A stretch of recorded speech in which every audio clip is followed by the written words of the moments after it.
Eu vou contextualizar um pouco a minha pergunta. E a gente sempre, né, Raquel, vem dizendo aqui que, de certa forma, a gente tem uma pergunta X aqui, que é aquela que nós, de certa forma, ouvimos o que as pessoas estão, inclusive, nos questionando e nos fazendo com que as perguntas ocorram, para que os candidatos respondam. E eu tenho ouvido muito isso, né, com relação a algumas campanhas, porque nunca nós tivemos uma quantidade tão grande assim de candidatos no pleito eleitoral aqui de Chapecó, né? São 7 candidaturas e já no início se sabia ou se tinha a previsão que dessas 7 haveria uma disparidade, haveria uma situação até quase que de extremos, né, com relação à disputa. Ao mesmo tempo, eu sempre destaco que se tem algo realmente democrático, são as eleições, né, em que a gente traz aqui essa diferença de ideias, as diferenças até ideológicas, né, e que isso representa um pouco do que realmente a sociedade espera ou aguarda do novo gestor. Nesse contexto, professor Antônio, né, como avalie, então, nesse caso, esse pleito eleitoral, como avalie, então, nesse caso, as eleições, que são atípicas, até porque são curtas, né? A pandemia, inclusive, também trouxe esse contexto para a campanha política, né? E nesse cenário, e pelo que as pesquisas, inclusive, apontam, então, qual é a expectativa do professor Antônio? Ou qual é a expectativa, pelo menos, então, do partido diante da campanha eleitoral, né? Porque a gente está muito ciente de que nós estamos aí polarizando a liderança das campanhas, ou, de certa forma, o resultado da campanha, em 3 nomes, né? E os outros 4, né, protagonizam, talvez, uma expectativa de um futuro, talvez, de um planejamento para uma outra dimensão, para uma outra campanha que se logo chega daqui 2 anos, né? Então, nesse contexto, né, qual é o que o partido ou o que o professor Antônio pensa com relação a isso, ou quais são os frutos que serão colhidos desse momento? Bem, quero cumprimentar a Raquel, em nome dela, todo o Sistema Condá, parabenizá-lo aí pelo espaço democrático. Como disse o professor Robson, a democracia é isso, é a possibilidade de a gente apresentar novas ideias, cumprimentar o Diego, o Marcelo Lula, professor também, aos ouvintes e todos que nos acompanham pelas redes sociais. Olha só, primeiro quero lhe agradecer pela pergunta, porque nós vivemos no Brasil, no século passado, momentos de rompimentos democráticos, e neste século ainda a gente não conseguiu firmar aquele propósito da democracia, uma democracia realmente republicana, né, que rompe com laços ainda arcaicos do sistema político brasileiro. Então, isso evidentemente reflete em Chapecó, pelas diversas representações que estão colocadas aqui. E aí eu preciso contextualizar a vocês que a nossa campanha, ela tem 3 dimensões. A primeira delas é que nós vivemos em Chapecó, eu moro no bairro EFAP, onde a gente sente as maiores dificuldades de que sentem o operário, o trabalhador, a pessoa pobre do bairro. Que é falta de calçamento, que é falta de asfalto, que é falta de um transporte coletivo eficiente, que é falta de creche.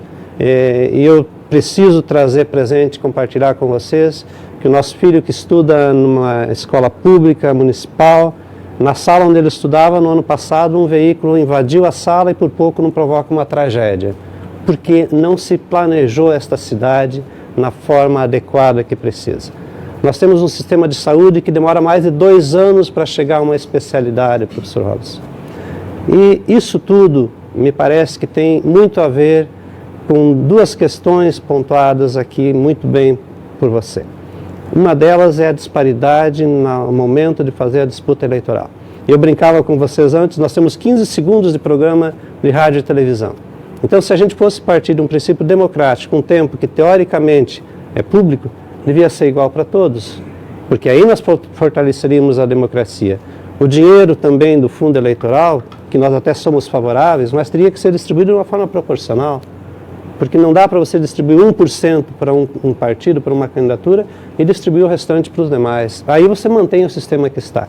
Agora nós temos umas questões aí pontuais que nós defendemos. A primeira delas é o direito que nós temos enquanto partido político e um grupo de pessoas que vivem em Chapecó, que quer Chapecó melhor, apresentar nossas propostas. Esse é um dos fundamentos para a nossa concepção.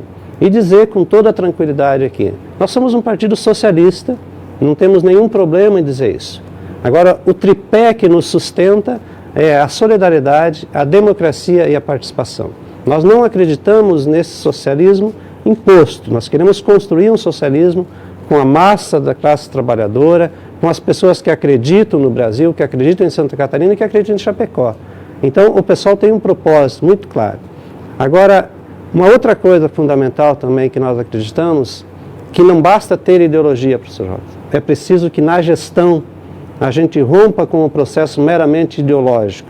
Porque eu, quando advogava, eu fiz até assessorias para alguns prefeitos de outros partidos, sem problema nenhum. Desde que os critérios que eu, profissionalmente, eticamente, concordasse, né? E nós não defendemos um Estado mínimo, mas nós defendemos responsabilidade na administração. E eu não quero aqui partir do pressuposto que nós somos melhores que ninguém. Mas a primeira coisa que nós dissemos quando começamos a pré-campanha foi de que nós precisávamos reduzir no mínimo em 50% os cargos públicos da gestão municipal. E os outros não fizeram. Os ouvintes, vocês sabem, os que estão na política estão há 20, 30 anos e não fizeram.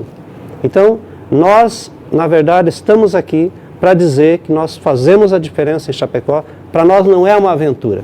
Para nós é uma construção de um processo de ampliação democrática, de colocação das nossas propostas, porque o fato às vezes não está só em ganhar ou perder a eleição, né? O fato está em como é que você começa a discutir novas visões. Por exemplo, na questão da água, nós não podemos imaginar que 230 mil pessoas estejam à mercê da chuva para ter água na sua torneira, para tomar água, para tomar banho. Nós não podemos imaginar que o São Pedro II, que é a linha baronesa, as pessoas têm que encher o porta-mala com litros descartáveis de refrigerante para ter água em casa. Ou você fiscaliza e não deixa esse tipo de aglomeração acontecer, ou você oferece condições de urbanização. Agora, professor, para encerrar, quanto às pesquisas, nós temos muita tranquilidade que nós não disputamos a eleição só pelo voto. O voto é importante, é fundamental, porque sem isso não tem democracia, né? Agora, veja só, se nós partirmos das pesquisas, muitos candidatos não teriam ganho a eleição. E nós temos diversas experiências pelo Brasil afora, e nós não vamos desistir até o último dia. Nós vamos pedir o voto, principalmente daqueles chapecoenses que não querem votar, que não acreditam na política, mas nós acreditamos que é possível fazer Chapecó muito melhor do que é. E tirando da linha da miséria as quase 10 mil famílias que estão no cadastro único e que não tem vez, não tem voz e que não aparece. Nós falamos das pujanças econômicas que tem aqui em Chapecó, mas esquecemos dessas 10 mil famílias que estão lá no cadastro único e quase 3 mil esperando uma possibilidade de ter um auxílio do governo para poder se manter minimamente com dignidade. E também das 3.500 crianças que esperam a creche. E se a gente cortar privilégios que a gente tem hoje nos cargos comissionados, por exemplo, que com certeza não precisa tanto, a gente vai ter dinheiro para fazer isso, para ter creche para todas as crianças, para ter ensino integral, para ter saúde com eficiência, rapidez e qualidade na necessidade da população chapecoense. Professor, e aqui também é um pouco do olhar de professor, né?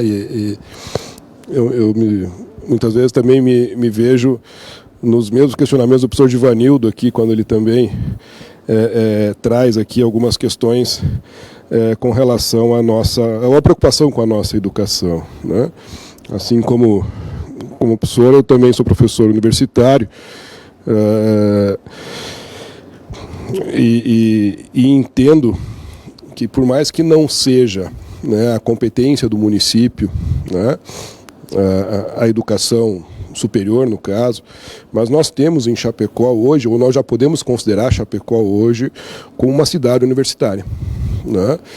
e com duas instituições, duas universidades públicas, inclusive, né, e que hoje traz, não só para Chapecó, mas para a região, qualquer formação acadêmica, né, coisa que alguns anos atrás precisava até, se for o caso, deslocar para um outro estado, porque dependendo do curso não existia aqui, né. Na nossa área, no caso do direito mesmo, hoje você vê Chapecó com 2 programas de mestrado e um doutorado já, isso é significativo, né? No entanto, eu percebo, como professor universitário, que não existe uma conexão com a ciência e com o conhecimento que se faz dentro da universidade e que traz isso para dentro da cidade, né? E que faz esse link, né, da universidade com a sociedade, muitas vezes. Existe alguma proposta, né, de que como fazer essa conversa, ou de como aproximar, né, a academia, e a academia que eu digo, a academia como celeiro de ciência mesmo, para a cidade, que ela contribua para a gestão do município? Obrigado pela pergunta, professor Robson. Veja só, eu vou licitar alguns exemplos. Fui professor por 26 anos da Rede Pública de Santa Catarina. Já fui diretor de escola quando tinha eleição, lá em Maravilha, onde eu residia. E eu comecei a minha experiência, quero compartilhar com vocês, lá no ensino médio, na escola onde eu atuava. Nós tínhamos uma carência muito grande, na década de 90, lá na região, de técnicos em enfermagem. E eu fui diretor de escola e no primeiro ano da direção, nós construímos um curso técnico em enfermagem. Enquanto todo mundo dizia que não, nós argumentamos, fomos a Florianópolis, justificamos na Secretaria de Educação e criamos o curso. Muito bem pontuado que o município não tem gerência sobre as instituições de ensino superior, mas tem um grande papel articulador nesse processo. E veja que uma das nossas propostas, e que eu considero inovadora e que é possível sem grande investimento, é, por exemplo, na área de saúde. Nós acreditamos que Chapecó tem um potencial extraordinário na área de saúde. Mais de uma dezena de cursos aqui nessa área, 2 cursos de medicina, 80 vagas na UFFS, mais 40 na UNO Chapecó. Nós vamos ter 120 profissionais por ano sendo formados aqui. Nós não podemos, o município, criar uma residência médica ou odontológica, mas podemos ser os articuladores para esse processo. Quando eu ajudei a coordenar na criação do curso da medicina aqui em Chapecó, eu estava na coordenação acadêmica da UFFS, e eu dizia para os primeiros profissionais da área que vieram para a universidade: o grande desafio da UFFS é quebrar esse ciclo que fica uma universidade num canto, outra no outro canto, e me parece que o poder público municipal pode ter um grande papel de articulador, de chamar, por exemplo, os cursos da medicina e criar grandes espaços, professor, para estágio qualificado, onde o município entre com a estrutura, com os equipamentos, os materiais, e possa atender a nossa população. E as universidades entram com o profissional, que já tem que fazer o estágio, e entra com o estagiário.